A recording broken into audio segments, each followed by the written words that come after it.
All of science is based on the assumption that every effect has a cause. Why would we abandon that when we come to the ultimate cause? Or the ultimate effect, maybe is a way of putting it. The universe itself.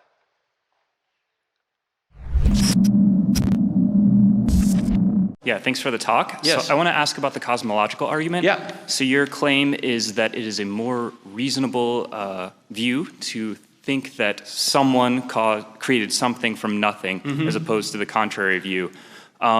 Stephen Hawking, as you mentioned, looks at the same set of evidence and says it's more reasonable in the other way. When I look at this, it seems both claims rely on the notion of causality, and causality relies on time. And we are talking about how reality works outside of time and outside of space. So what gives you justification for using our intuitions about causality in a time-space-bound reality to make claims about a non-time-bound reality and how something could be created or not created in that? Yeah, good question. For the same reason that I would need evidence to tell me that causality isn't necessary for something outside of time. I don't have any evidence that it's not, so I assume it is. Secondly, in the absence of evidence against causality, there are things that happen outside of time that are causal, like the laws of logic. Like, for example, let's say we take a classic syllogism. All men are mortal, Socrates is a man, therefore Socrates is mortal. Those premises are not made of matter. They're not actually in time, and yet there's a causal relationship between those two premises and the conclusion that all men are mortal, Socrates is a man, therefore Socrates is mortal. If causality didn't exist outside of space and time, logic wouldn't even work. Yeah, my question isn't that causality might not exist. It's that why can't it look very different? So your notion of matter needing causes is all based upon a viewing of how causality works through matter. And when there's no time, there's no matter. Why can't you have self-caused things? Do you know of anything that's self-caused? I only know things that in time and of matter. I don't know of anything about a non-time-based and non-matter-based reality, which is the claim is made about that reality, not this reality. Sure, I just gave you an example, logic. That's outside of space, matter, and time, yet there's a causal relationship between the premises and the conclusion. All of science is based on the assumption that every effect has a cause. Why would we abandon that when we come to the ultimate cause? Or the ultimate effect, maybe is a way of putting it. The universe itself. I mean, you would need some evidence to cause you to believe that the law of causality does not apply to the entire universe. What evidence do you have for that? I don't think that, a syllogism is the same causal statement you're making. One preposition isn't causing another one, it's implying. Implication is not the same thing as First of all, matter-based causality. First of all, is every cause a material cause? I mean, it depends on what level of reality you look at. If you are you aware of Aristotle's 4 causes? No. Efficient cause, material cause, formal cause, final cause?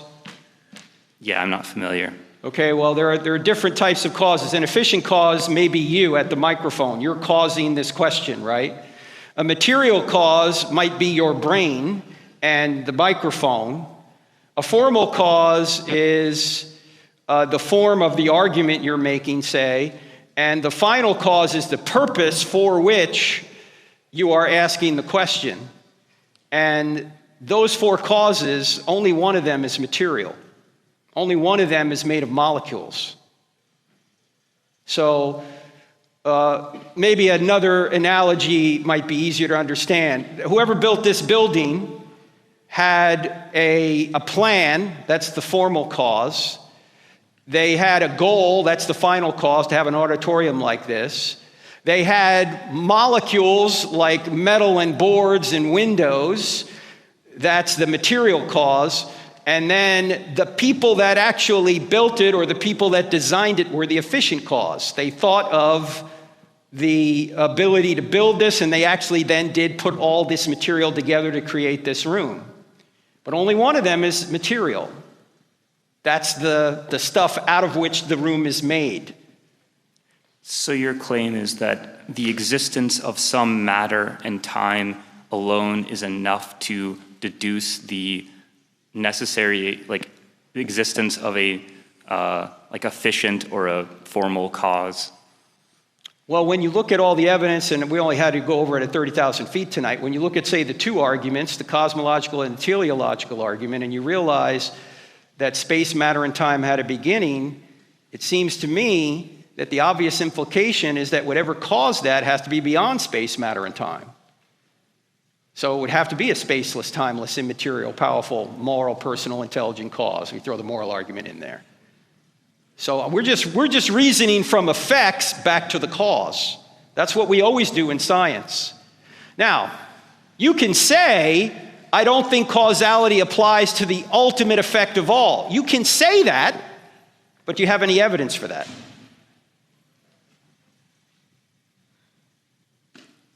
Yeah, I mean, I don't know if there's evidence to support one way or not, but yeah. Well, if I gave you a book, would you read it? I actually have read your book. I haven't convinced you yet. Austin, if Christianity were true, would you become a Christian? I don't know. I don't think that's a very well-founded question, because the question, if I was okay, the answer is no, I get it. No. I mean, if I was convinced of Christianity, then I would be Christian, but there are plenty of things that are probably true in the world that I don't believe in, and it's because I'm not convinced that they're true, but I'm willing to say that there's probably plenty of things that I'm just wrong about.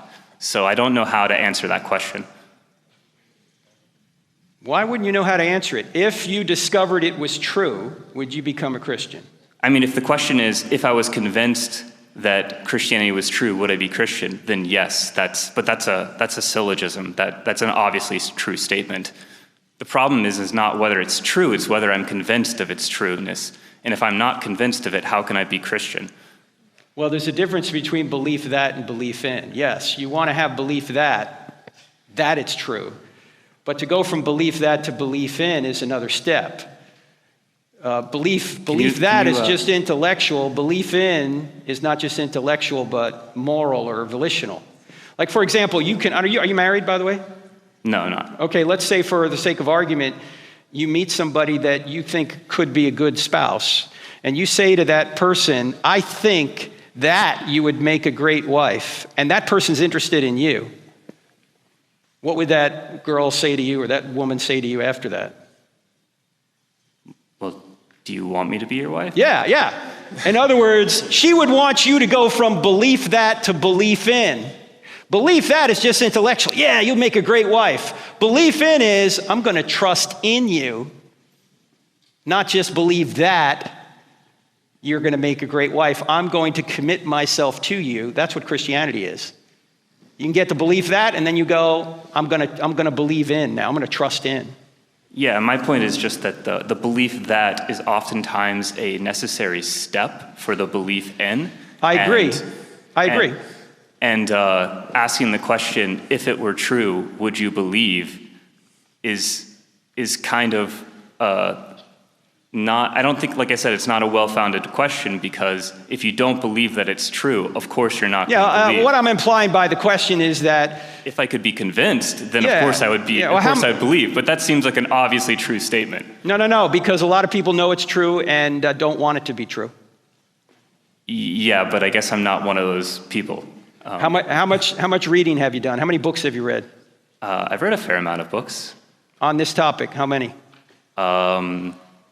Maybe 15 books or something. What's a recent one you've read? Most recent, I mean, I haven't, I did a lot of this reading like back in my undergrad. So this was, probably 8 years ago now at this time. But all right, let me just suggest something here and see if you agree with this. Jesus of Nazareth is undeniably the most influential human being to ever walk the earth. True? True, I just don't think influence is oftentimes the best indicator of truth. I didn't say it was. So sorry, then maybe I misunderstood where you were going with it. I just want to make sure you're with me. Okay, if he is the most influential human being to ever walk the earth, and he made some of the claims that he allegedly made, I don't think...